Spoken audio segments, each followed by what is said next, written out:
ಈ ವರ್ಷದ ಕೊನೆಗೆ ನಾವಿದನ್ನ ಅಳೆದು ನೋಡಬೇಕು. ಒಂದು ರೀತಿಯ ಮೈಲಿಗಲ್ಲು ಬೇಕು.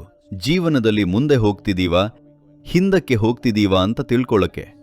ನಿಮ್ಮನ್ನ ಒಬ್ಬ ಮನುಷ್ಯನಾಗಿ ನೋಡಿ. ನಿಮ್ಮ ಉದ್ಯಮ, ನಿಮ್ಮ ವೃತ್ತಿ, ಬೇರೆ ವಿಷಯಗಳನ್ನಲ್ಲ. ಇದನ್ನ ಮೌಲ್ಯಮಾಪನ ಮಾಡಬೇಕು. ಪ್ರತಿದಿನ ರಾತ್ರಿ ಪರಿಶೀಲಿಸಬೇಕು. ನೀವು ಅಷ್ಟೊಂದು ಒಳ್ಳೆಯ ಅಕೌಂಟೆಂಟ್ ಆಗಿಲ್ದಿದ್ರೆ ಕಡೇ ಪಕ್ಷ ವರ್ಷಕ್ಕೊಮ್ಮೆಯಾದ್ರೂ ಮೌಲ್ಯಮಾಪನ ಮಾಡಬೇಕು.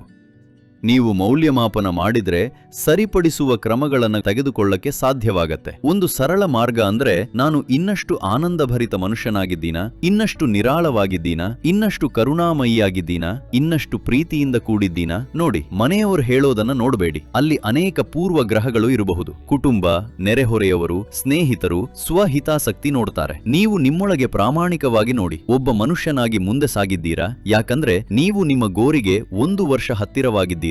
ಬದುಕದಿದ್ರೂ ಸರಿ, ಕೊನೆ ಪಕ್ಷ ಉತ್ತಮ ಮನುಷ್ಯನಾಗಿ ಸಾಯ್ತೀರಾ?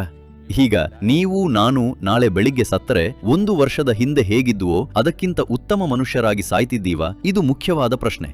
ಬರುವ ವರ್ಷ ನಿಮಗೆ ಒಂದು ಸ್ಪಷ್ಟವಾದ ಪ್ಲಾನ್ ಇರಬೇಕು. ಮಹತ್ವಾಕಾಂಕ್ಷೆಯ ಯೋಜನೆ.